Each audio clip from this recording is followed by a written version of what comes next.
रामकृष्ण हरी मंडळी, नर्मदेहर.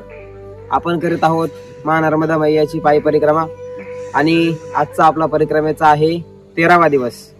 आणि आपण जर बघितलं तर शूलपाणी जंगलाचा प्रवास आपण पूर्ण करून या ठिकाणी आलेलो आहोत. आहे शूलपाणेश्वर महादेवाचं नवीन बांधलेलं मंदिर.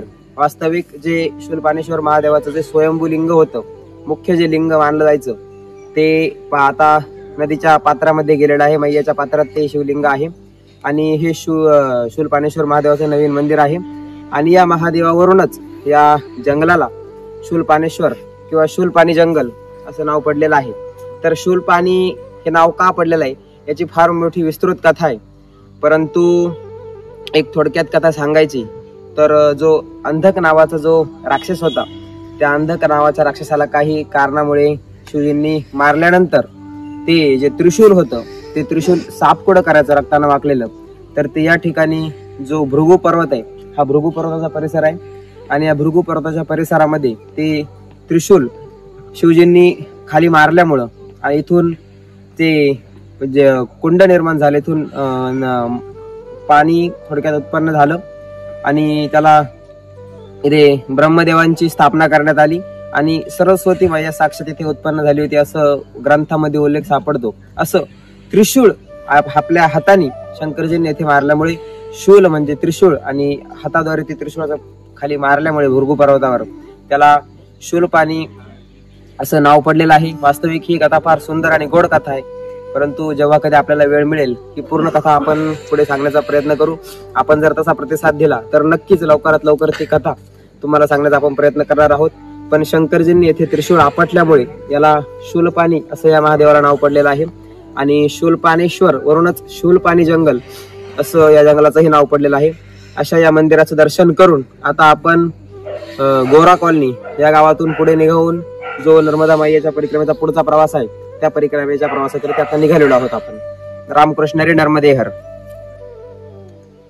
आता बऱ्याच काळानंतर आपल्याला नर्मदा मैयाच्या मुख्य पात्राचं दर्शन झालेलं आहे. हे बघितलं तर जे भव्य दिव्य असं पात्र आहे ते नर्मदा मैयाचं पात्र आहे. आपण आहोत गोरा कॉलनीमध्ये. आणि जर इकडं आपण बघितलं तर आपल्याला एक पुतळा दिसेल. तो द स्टॅच्यू ऑफ युनिटी ज्याला म्हटलं जातं, हा सरदार वल्लभजीभाई पटेल यांचा पुतळा इकडे स्थित आहे, जो पलीकडच्या बाजूने त्याला वाट आहे. आणि पुलाच्या पलीकडून जेव्हा आपण उत्तर तटावरून जाऊ तेव्हा तो पुतळा आपल्याला जास्त जवळून दिसेल आणि तेव्हा तो पुन्हा एकदा दाखवण्याचा आम्ही प्रयत्न करणारच आहोत. तर हा नर्मदा मैयाचा तटक आणि या नर्मदा मैयाच्या तटकावरून आजचा आपला बहुतांश प्रवास असणार आहे. तर आता चला नर्मदा मैयाच्या तटकावरून पुढच्या प्रवासाला सुरुवात करूया.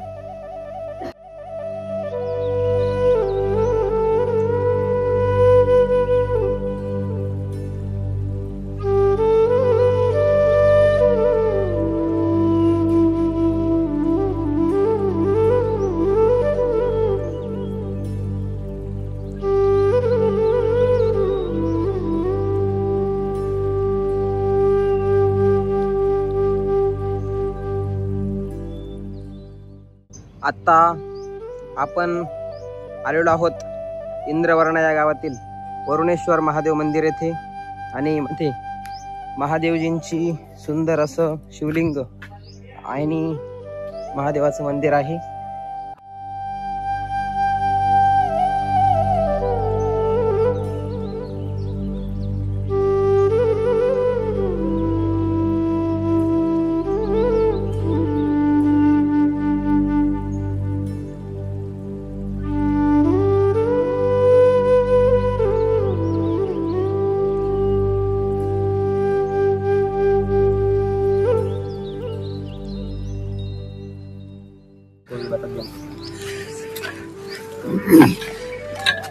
वरुणेश्वर नाम क्यों पड़ा है?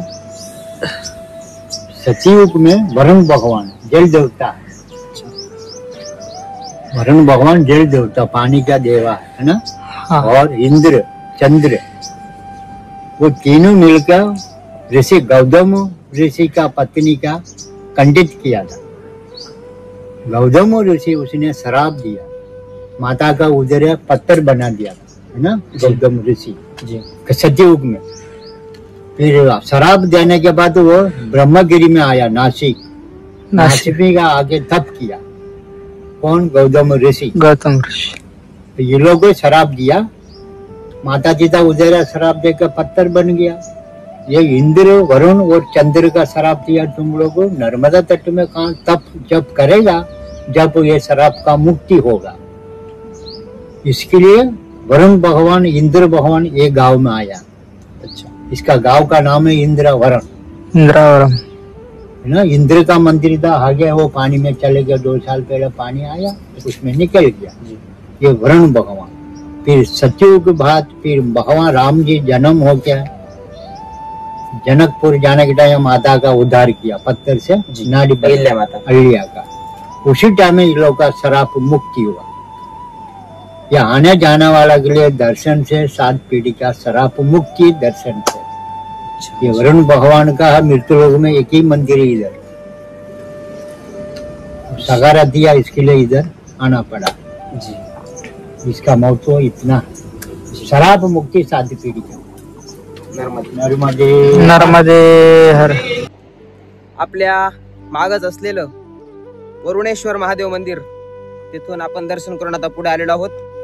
तर त्या साधूजींनी असं सांगितलं की जेव्हा गौतम ऋषींनी इंद्रदेवता आणि वरुण देवता यांना श्राप दिला होता, जेव्हा ते त्यांच्या कुट्यात अहिल्या मातेकडे आले होते तेव्हा, आणि त्या श्रापापासून मुक्त होण्याकरता जेव्हा त्यांनी तप केलं, जी साधना केली, ते हे ठिकाण आहे। इथे इंद्रदेवतेचंही मंदिर होतं, परंतु ते मैयेच्या पात्रामध्ये आता पाण्यात आहे। परंतु वरुणेश्वर भगवंताचं जे मंदिर आहे, ते वरुणेश्वर भगवंताचं मंदिर आपण मागे बघितलं, जिथे वरुणेश्वर भगवंताने तपश्चर्या केली, त्या मंदिरातून आता आपण पुढे निघालेलो आहोत।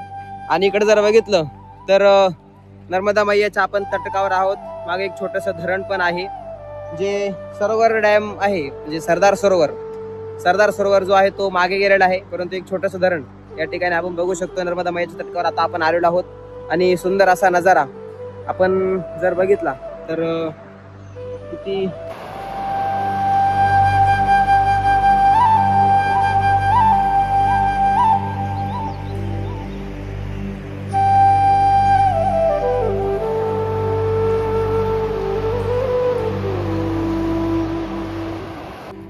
मैयाच्या तटकावरून जात असताना बाकीच्या डांबरी रोड पेक्षा किंवा प्लेन रोड पेक्षा थोडासा अवघड हा रोड असतो, परंतु मैयाच्या तटकावरून चालण्यात जो आनंद आहे तो दुसऱ्या हायवेने किंवा बाकीच्या रोडवरून जाण्यात नसतो।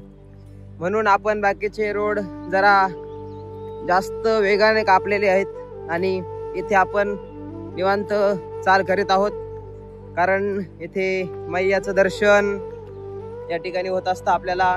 शिवाय मैयाचा येणारा सुंदर आवाज आणि इथलं प्रसन्न वातावरण, त्याच्यामुळे डांबरी रोडपेक्षा हे रोड सुद्धा चालायला एक प्रसन्नता मनामध्ये असते। आणि अशी इंद्रवर्णा, जिथे इंद्रदेवता आणि वरुणेश्वर भगवंताचं दर्शन घेऊन आपण आता पुढच्या दिशेकडे निघालेलो आहोत। पुढे पण अनेक तीर्थ आहेत, धनेश्वर, लोकेश्वर वगैरे, परंतु बघू आता काही तीर्थ पाण्यात पण आहेत, काही तीर्थ तीरावर आहेत। जितके तीर्थांचं आपल्याला दर्शन होईल तितके तीर्थ तुम्हाला दाखवण्याचा आपण प्रयत्न करू। आता पुढच्या दिशेने आपण निघालेलो आहोत। रोड तर काही कुठं फिक्स वाट नाहीये, पण जशी जशी शक्य होईल तसं एकदम सुंदर असं मैयाच्या पात्रामधून आता आपला प्रवास चालू आहे। तर आता जाऊया पुढे। पुन्हा एकदा वाटा आडवाटा आणि छोट्या छोट्याशा पाऊल वाटांनी आता आपण मैयाच्या तटकावरून, जसे सुरुवातीचे काही दिवस आपण प्रवास केला होता तसा प्रवास आता आपण पुन्हा करत आहोत, जिथे पाऊल वाटाही नाहीयेत, अगदी काही ठिकाणी तुरळक छोट्याशा पाऊल खुणा आहेत। आणि अशा पाऊल वाटांवरून आता आपण मैयाच्या तटकावरून प्रवास करीत आहोत। छोटे छोटे नाले यांच्यामधून उतरून जाऊन परत चढून आपण या भागातून प्रवास करत आहोत। आणि विशेष म्हणजे या भागामध्ये मगरींचं प्रमाण जास्त आहे. म्हणजे जसं आपण सुलपाणी जंगल सोडतो आणि खाली आल्यानंतर आश्रमातील जे लोक असतात ते सक्त सूचना देतात की दिवस उजाडण्याच्या अगोदर कोणीही मैयाच्या पात्रामध्ये स्नान करता जाऊ नये, कारण मोठ्या प्रमाणात मगरींचं या ठिकाणी प्रमाण आहे. काही ठिकाणी आपल्याला पुढे गेल्यावर बॅनर पण दिसतील. एक बॅनर आपल्याला मागे दिसला होता. आणि असं मगरींचं वास्तव्य असणारा हा एरिया, आणि या एरियातून आता आपण पुढे मैयाच्या तटकावरून चाललेलो आहोत. आणि अतिशय फ्रेश आपल्या शुद्ध मराठी भाषेत प्रसन्न वाटतंय मैयाच्या तटकावरून चालायला. आमचे गुरुबंधू अक्षय महाराज आणि मी, आम्ही दोघच या प्रवासामध्ये आता सोबत आहोत. आमच्या मागेही कोणी नाहीये आणि पुढेही बघितलं तर पुढेही कोणी नाहीये, मागेही कोणी नाहीये. आम्ही दोघच मैयाच्या सहवासाचा आनंद घेत घेत या ठिकाणी या खडकांमधून, दगडांमधून आणि अतिशय सुंदर अशी मैयाची परिक्रमा करीत आहोत. तर बघू पुढे जाऊन आपल्याला कोणत्या कोणत्या तीर्थांची विशेष दर्शनं होत आहेत ती घेण्याचा आपण प्रयत्न करू. आणि अशा वाटेने आपण आता चाललेलो आहोत. नर्मदे हर.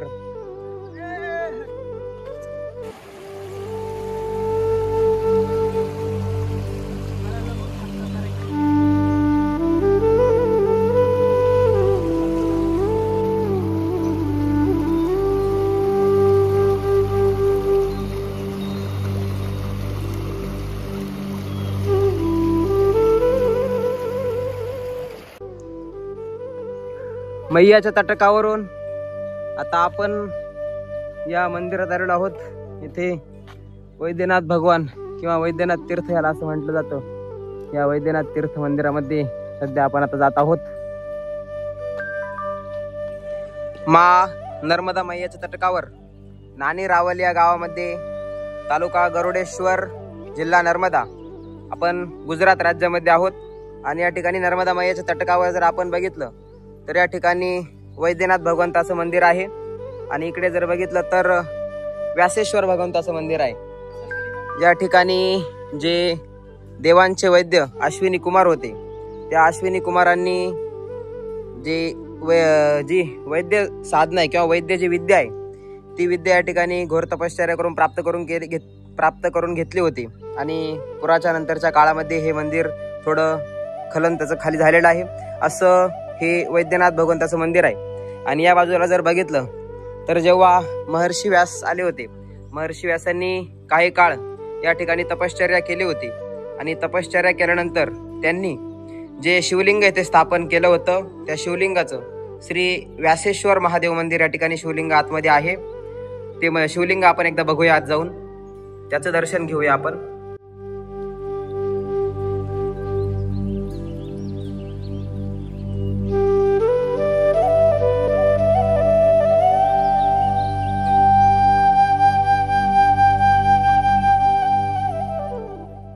साक्षात महर्षी व्यासांनी स्थापित केलेलं हे शिवलिंग आहे. अतिशय सुंदर आणि फार असं पुरातन हे शिवलिंग या ठिकाणी ही शिवपिंड आपल्याला दिसते. अशा श्री व्यासेश्वर भगवंताचं आता आपण दर्शन घेत आहोत. तर असं हे साक्षात महर्षी व्यासजींनी स्थापित केलेलं व्यासेश्वर भगवंताचं मंदिर आणि देवांचे वैद्य अश्विनी कुमार यांनी स्थापित केलेलं, आणि सध्या तरी पुरामुळे त्याची थोडीशी नुकसान झालेली आहे, असं वैद्यनाथ मंदिर या ठिकाणी नर्मदा मैयाच्या काठावर असलेली ही तीर्थांचं दर्शन घेऊन आणि प्रसन्न वातावरणामध्ये काही काळ थांबून एक बालभोग करून आता आपण पुढच्या मार्गाकडे प्रस्थान करणार आहोत. नर्मदे हर.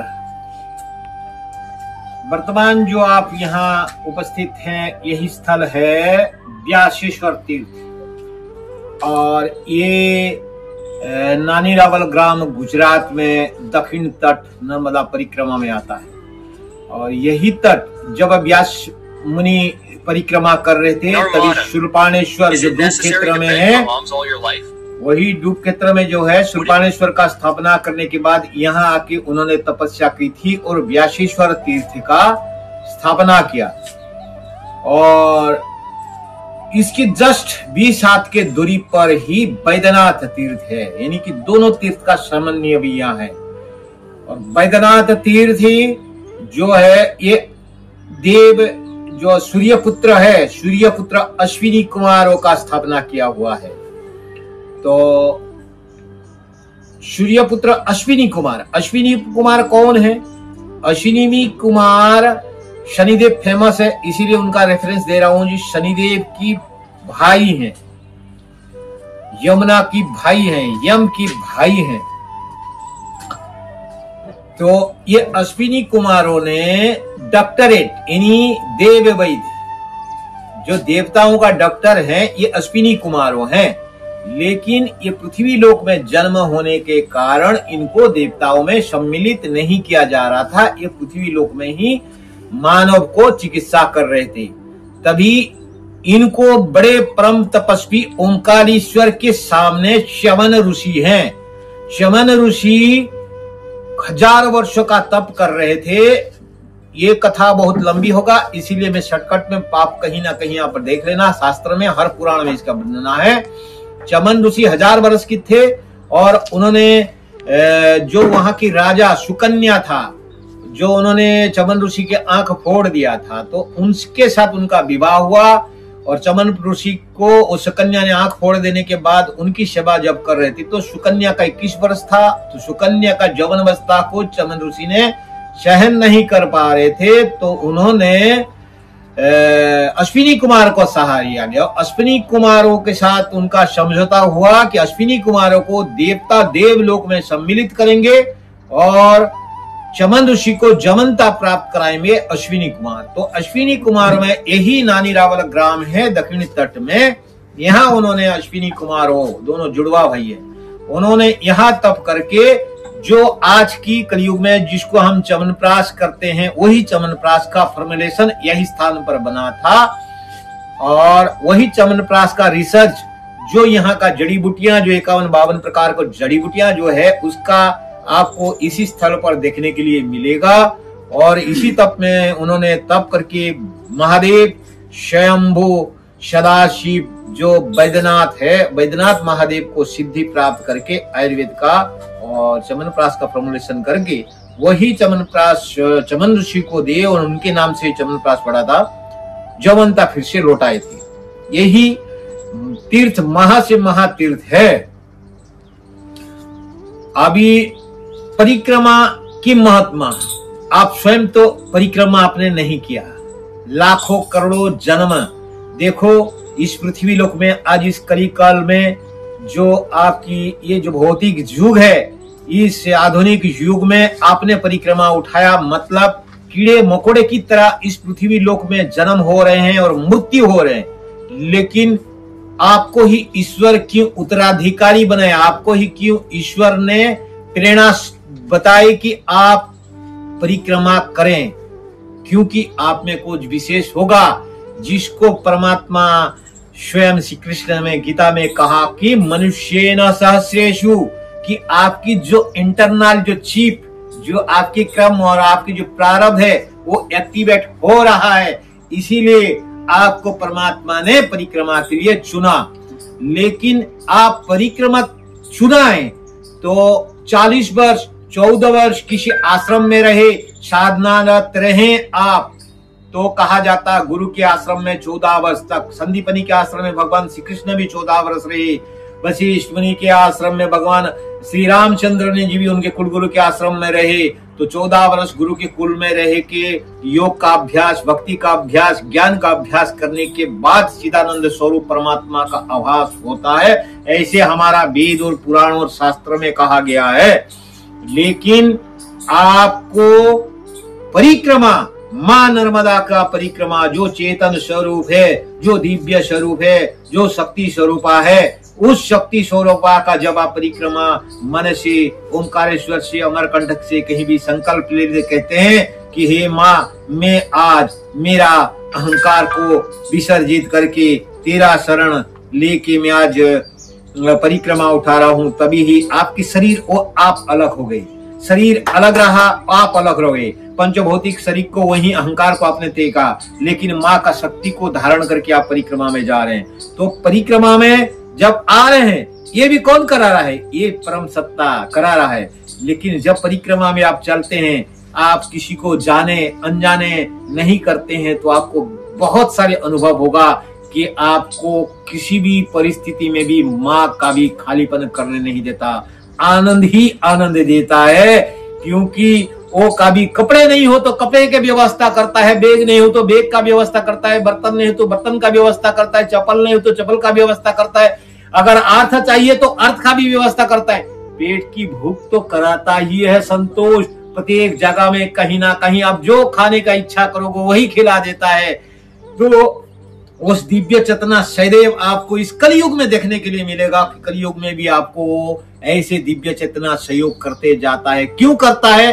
क्योंकि वो चाहता है कि आप जो शिव है, जो जीव हो, आप बन के आए हो, जीव शिव में परिवर्तन हो जाओ, जो आत्मा बन के आए हो आप परमात्मा में परिवर्तित हो जाओ। यही चीज कौन चाहता है? माँ जगदम्बा स्वरूप माँ नर्मदा चाहते हैं। इसीलिए जहां जाते हो, जिस पल में जाने अनजाने में आप नर्मदे हर, न रेनी के मनुष्य, हर रेनी के हर, मद नर्मदे हर, नर मद हर, मनुष्य का अहंकार को हरने वाली, जो आपकी अहंकार है को निवारण करने वाली नर्मदे हर का जो मंत्र है, उस मंत्र को सही बोलते बोलते आपको भक्ति प्रकट आपके जीवन में कब हो जाता है यही पता नहीं चलता।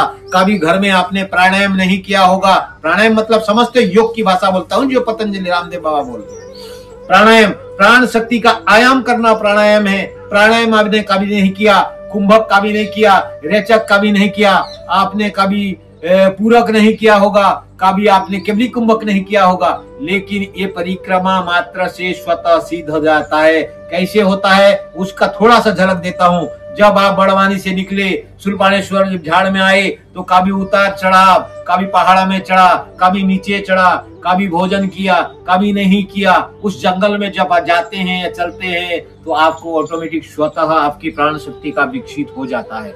होता है गारंटी 200% देता हूँ, इसमें 100 भी नहीं बोल रहा हूँ, 200% गारंटी देता हूँ। प्राण शक्ति का विकास होता है, वो आपका योग स्वतः सिद्ध होता है। उसी सिचुएशन में जब आप बैग लेके चलते हो, थकान आ जाता है, थकान आ गया आपको, थकान आ जाने के बाद आप विचार करते हो कि मैं थक गया।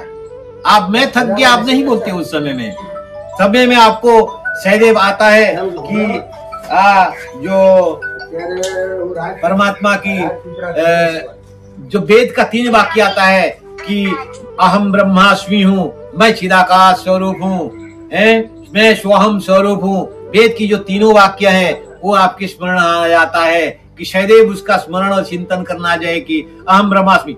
शरीर में रहते हो तो घुटनों दुखता है, पैर सूज जाता है, पग दुखता है, पीठ दुखता है, लेकिन जब ब्रह्म स्वरूप बोलते कि हम ब्रह्मास्मि, हम ब्रह्मास्मि, हम ब्रह्मास्मि, मैं चिदाकाश स्वरूप हूँ, मैं सोहम स्वरूप हूँ, मैं सोहम स्वरूप हूँ, मैं सोहम स्वरूप हूँ, तो आपको उसी समय में आपकी सारे दर्द दुख निपट जाते हैं।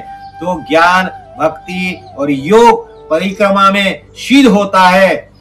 और परिक्रमा में जो पैदल चल रहे हैं, मेरा एक आखिरी निवेदन है कि कोई भी तीर्थ को छोड़ना मत। कम से कम आप साक्षात्कार नहीं होगा तो पुण्य तो मिलेगा।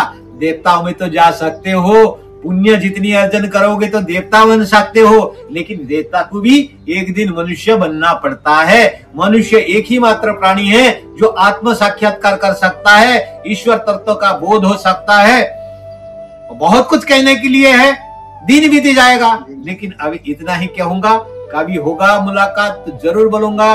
नर्मदे हर, नर्मदे हर। सब परिक्रमा वासियों जो भी सोच रहे हैं और कर रहे हैं उनको मेरा नर्मदे हर, और उन सारे भक्तों को मेरा बार बार प्रणाम, क्योंकि भक्त भगवान से भी बड़ा होता है। और आप सारे भक्तों को मैं प्रणाम करता हूँ हृदय से। नर्मदे हर, नर्मदे हर।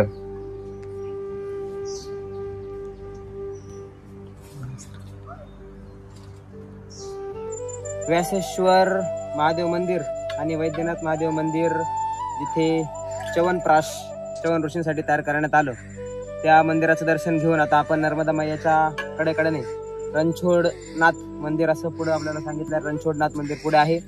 त्या मंदिराच्या दर्शनाकरिता आता आपण नर्मदा मैयाच्या तटकावरून दाट झाडीतून आता आपण बघा पुढे चाललेलो आहोत. दाट झाडी बघा किती एकदम पाऊलवाट आहे.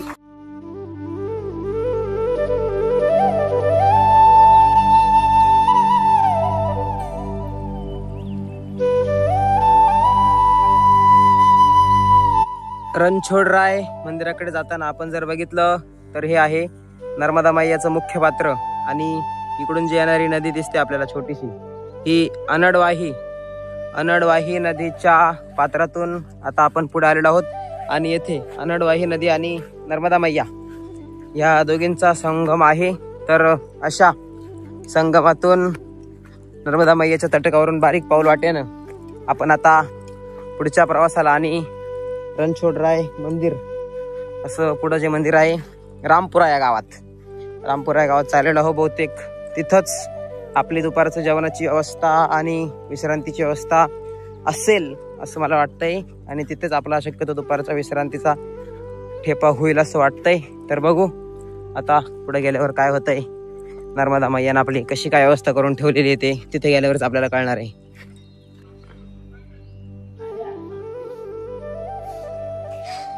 नर्मदा मैयाच्या तटकावरच रामपुरा या गावामध्ये आता आपण दुपारच्या जेवणाचा आनंद घेतलेला आहे आणि येथे आपण थोडा वेळ विश्रांती करणार आहोत आणि विश्रांतीनंतर पुन्हा आपण पुढच्या प्रवासाला सुरुवात करणार आहोत. तर आता थांबलेलो आहोत आपण दंडी स्वामी श्री योगानंद तीर्थ आश्रम रामपुरा आणि काही 1 तासभर इथे थांबून मग नंतर आपण पुढच्या प्रवासाला सुरुवात करणार आहोत. दुपारच्या जेवणानंतर आपण आलेलो आहोत धनेश्वर महादेव मंदिर, जे नर्मदा मैयाच्या तटकावरच आहे. इथे धनेश्वर महादेव मंदिराचं आपल्याला दर्शन घडेल. धनेश्वर महादेव मंदिर म्हणजे ज्या ठिकाणी भस्मासूर मागं लागल्यानंतर शिवजी काही काळ थांबले होते, लपलेले होते, ते लुकेश्वर महादेव मंदिर याच परिसरात आहे. परंतु त्याचं दर्शन आपल्याला तर झालं नाहीये. बघू, त्याचा शोध घेण्याचा आपण प्रयत्न करू. आणि धनेश्वर महादेव मंदिरचं दुसरं कारण म्हणजे या ठिकाणी प्रभू श्री शंकरजी तर थांबलेच होते, परंतु आपण धनाची देवता ज्यांना मानतो श्री कुबेरजी, तर कुबेरजींनी या ठिकाणी थांबून साधना केली होती. त्याच्यामुळे या ठिकाणी धनेश्वर महादेव मंदिर असं याला नाव पडलेलं आहे. आणि शेजारीच इथे लुकेश्वर महादेव मंदिर सुद्धा आहे. लुकेश्वर महादेव मंदिर म्हणजे जेव्हा भस्मासूर शंकरजींच्याच आशीर्वादाने त्याला जी शक्ती प्राप्त झाली होती आणि त्या शक्तीने उन्मत्त होऊन शंकरजींच्याच मागे तो लागलेला होता आणि तेव्हा शंकरजी ज्या ठिकाणी थांबले ते जे ठिकाण ते आहे लुकेश्वर महादेव मंदिर. तर आपण त्याचं दर्शन घेणार आहोत. हे आहे धनेश्वर महादेव मंदिर, ज्या ठिकाणी धनाची देवता आपण ज्यांना मानतो कुबेरजी यांनी या ठिकाणी तप केलेलं होतं, इथे साधना केलेली होती. त्यांची ही तपभूमी आहे. मध्ये एक शिवलिंग आपल्याला बघायला मिळेल. हे त्यांच्या तपस्थलीमुळे याला धनेश्वर महादेव मंदिर असं नाव पडलेलं आहे.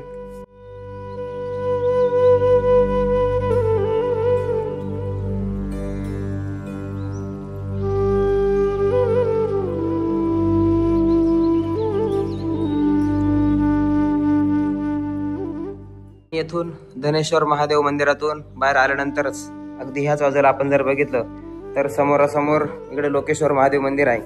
म्हणजे जेव्हा उन्मत्त झालेला भस्मासूर शंकरजींच्याच मागे लागलेला होता, तेव्हा शंकरजींनी ज्या ठिकाणी लपले गेले होते किंवा ज्या ठिकाणी शंकरजींनी लपले होते, ज्या ठिकाणी शंकरजींनी साधना केली होती, ते ठिकाण आहे लोकेश्वर महादेव मंदिर. तर त्याच्याही दर्शनाकरता आपण जाणार आहोत.